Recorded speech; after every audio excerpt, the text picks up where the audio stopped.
తెలంగాణలో ప్రధానమంత్రి ఫసల్ బీమా యోజన పథకాన్ని అమలు చేయకపోవడంతో రైతు తీవ్రంగా నష్టపోతున్నారు.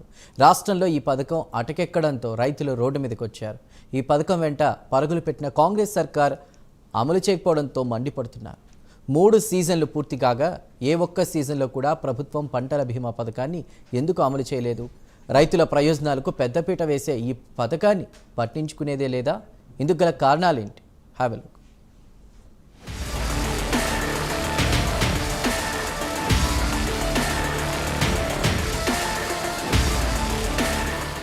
ప్రకృతి వైపరీత్యాలు, చీడపీడల వల్ల దెబ్బతినే పంటలకు పరిహారాన్ని అందించాలనేది ప్రధానమంత్రి ఫసల్ బీమా యోజన పథకం యొక్క ఉద్దేశం.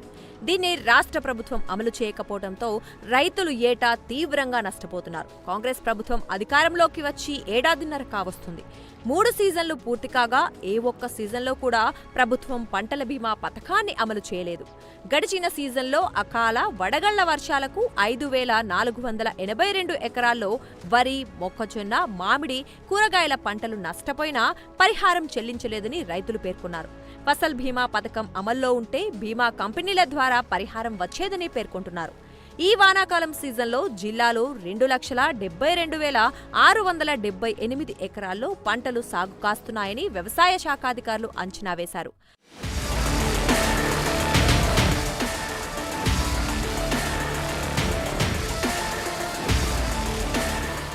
ఇందులో అత్యధికంగా 2,12,500 ఎకరాల్లో వరి, 52,500 ఎకరాల్లో పత్తి, మిగతా మొక్కజొన్న, కంది, పెసర, వేరుశనగ, బబ్బెర, ఆయిల్ పామ్, కూరగాయలు సాగు కానున్నాయని అంచనా వేశారు.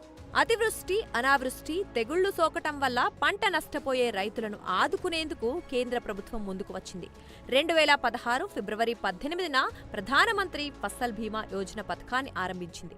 ఈ పథకం కింద ప్రీమియం డబ్బులను కేంద్ర, రాష్ట్ర ప్రభుత్వాలు చెల్లిస్తుంటాయి. రైతు వాటా కింద వానాకాలం సీజన్లో పంట మొత్తంలో 2%, యాసంగి సీజన్లో 1.5% ప్రీమియంను బీమా కంపెనీలకు చెల్లించాల్సి ఉంటుంది. పథకం అమలును రాష్ట్ర ప్రభుత్వం పర్యవేక్షించాల్సి ఉంటుంది. బీమా కంపెనీలకు టెండర్ల ద్వారా ఖరారు చేయాల్సి ఉంటుంది. ఆహార పంటలతో పాటు వాణిజ్య పంటలకు ఈ పథకాన్ని వర్తింపజేస్తూ ఉంటారు. రాష్ట్రంలో ఫసల్ బీమా పథకాన్ని వానాకాలంలో 5 పంటలు వరి, పత్తి, కంది, మొక్కజొన్న, వేరుశనగ పంటలకు, యాసంగిలో 6 పంటలు వరి, పప్పు దినుసులు, మొక్కజొన్న, వేరుశనగ, మినుములు, జొన్న పంటలకు వర్తింపజేశారు.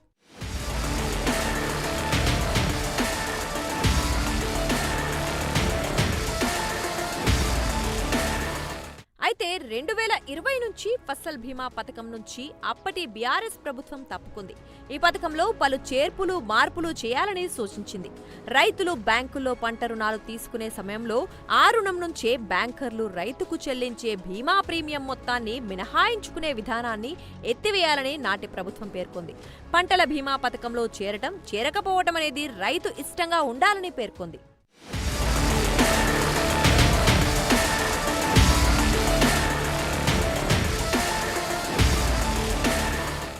ఆ తర్వాత నుంచి కేంద్ర ప్రభుత్వం పంటల బీమా పథకంలో పలు మార్పులు తీసుకువచ్చింది. బీమా చేయడం నిర్బంధం కాకుండా రైతులకు ఇష్టముంటేనే చేరే విధంగా నిబంధనలు మార్చారు. కానీ రాష్ట్ర ప్రభుత్వం తిరిగి ఆ పథకంలో చేరలేదు. దీంతో రైతులు నేరుగా పంటల బీమా పథకంలో చేరితే 60% ప్రీమియం చెల్లించాల్సి ఉంటుంది. దీంతో అది భారంగా భావించిన రైతులు ఆ పథకంలో చేరలేదు. నాటి ప్రభుత్వం ఫసల్ బీమా పథకం నుంచి చేతులెత్తేశారు. దీంతో ప్రకృతి వైపరీత్యాల వల్ల చాలా వరకు నష్టపోయారు.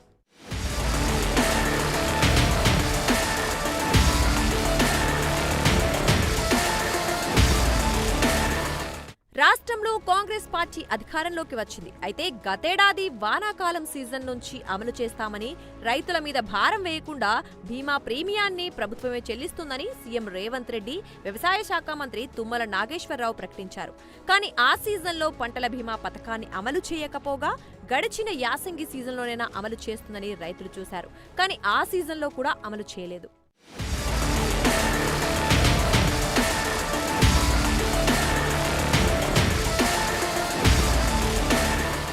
దీంతో 2 పర్యాయాలు కురిసిన అకాల వడగళ్ల వర్షాలకు పెద్దపల్లి, సుల్తానాబాద్, ధర్మారం, ఓదెల, కాల్వశ్రీ రాంపూర్, ముత్తారం తదితర మండలాల్లో 5,482 ఎకరాల్లో వరి, మొక్కజొన్న, మామిడి, కూరగాయల పంటలకు నష్టం వాటిల్లింది. వ్యవసాయ శాఖ అధికారులు పంట నష్టాన్ని అంచనా వేశారు. పరిహారం కోసం ప్రభుత్వానికి నివేదిక పంపించారు. పంట నష్టపోయిన రైతులను ఆదుకుంటామని, ఎకరానికి 10,000 రూపాయల పరిహారం ఇస్తామని ప్రకటించినా ఇవ్వలేదు. పెద్దపల్లి ఎమ్మెల్యే విజయ రమణారావు సీఎం రేవంత్ రెడ్డిని కలిసి పంట నష్టపోయిన రైతులకు పరిహారం ఇవ్వాలని వినతి పత్రం ఇచ్చారు. అయినా పరిహారం విడుదల కాలేదని రైతులు తెలిపారు. ఇప్పటికైనా ప్రభుత్వం స్పందించి ఈ వానాకాలం సీజన్ నుంచైనా ఫసల్ బీమా పథకాన్ని అమలు చేయాలని రైతులు కోరుతున్నారు. కోనరావుపేట మండలం వెంకట్రావుపేట గ్రామ రైతుల పరిస్థితి చూస్తూ ఉంటే అన్నమో రామచంద్ర అనేటువంటి పరిస్థితి ఏర్పడుతుంది. మరి అధికారులు, ప్రభుత్వం ఏదైతేనేమి సన్న రకం వడ్లు పెట్టండి, బోనస్ ఇస్తాము, పంట మార్పిడి జరగాలి, సన్న వడ్లు పెట్టాలి అని చెప్పేసి మరి మండలంలో ఉన్నటువంటి వ్యవసాయ అధికారులు ఎప్పటికప్పుడు సూచనలు ఇస్తూ మరి రైతులను సన్నపడ్ల దిశగా వాళ్ళని ప్రభావితం చేసి మరి ఒక రైతు సుమారుగా 5 నుంచి 6 ఎకరాలు సన్నపడ్లు పెట్టినటువంటి సందర్భం. మరి బోనస్ మాట దేవుడరు గాని ఇప్పటి వరకు పంట కోసి సుమారుగా 48 రోజులైనప్పటికీ దాని దిక్కు చూసినటువంటి ఎవరు లేరు, నాయకులు లేరు, మరి అదేవిధంగా ప్రభుత్వ అధికారులు కూడా లేరు. మరి ఏంద్రా పరిస్థితి అంటే గనక మిల్లర్లు సన్నపడ్లు మేము దించుకోము, మాకు సన్నపడ్ల గురించి కలెక్టర్ గారు ఆదేశాలు ఇవ్వలేదు అంటున్నారు. మరి ఏ ఆదేశాల ప్రకారం రైతులను మీరు ప్రలోభ పెట్టి మరి బోనస్ ఇస్తామని చెప్పినటువంటి ప్రభుత్వం అదే సన్నపడ్లను పెట్టుకున్నటువంటి రైతులను ఎందుకు కాపాడలేకపోతా ఉంది? మరి గత 15 రోజుల నుంచి కురుస్తున్నటువంటి వర్షాలకు మరి ఆ వడ్లు మొలకలెత్తి మరోసారి నాటేసే విధంగా తయారైనవి. ప్రభుత్వ అధికారులారా, కలెక్టర్ గారు దయచేసి మా రైతులను ఆదుకోండి. ఎద్దేసిన వ్యవసాయం, రైతేసిన రాజ్యం బాగుపడ్డ దాఖలాలు లేవు. తస్మత్ జాగ్రత్త. రైతు కంట కన్నీరు చూస్తే ఈ రాజ్యానికి ముప్పు తప్పదని చెప్పి హెచ్చరిక జారీ చేస్తూ రైతుల పక్షాన వెంటనే కలెక్టర్ గారు వచ్చి మరి ఈ కొనుగోళ్లు ప్రారంభించేంత వరకు ఇక్కడ ఉన్నటువంటి రైతులందరం మరి దేనికైనా సిద్ధం. మండలం వెంకట్రావుపేట గ్రామం.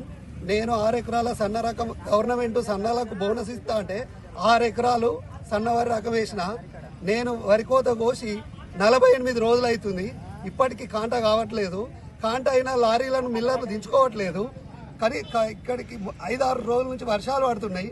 ఒక్క ఆఫీసర్ కానీ ఒక్క లీడర్ కానీ ఎవరు నచ్చి రైతులను పరామర్శించడం లేదు. దీని గురించి మేము ధర్నా చేయడమా ఏంది? ధర్నా గురించి కొండరావుపేట క్రాస్ రోడ్ దగ్గర ధర్నా చేయడం జరుగుతుంది. వెంటనే కలెక్టర్ గారు స్పందించి ఇక్కడికి వచ్చి ఈ వడ్లు అన్ని ఖాళీ చేయాలని కోరుతున్నాం.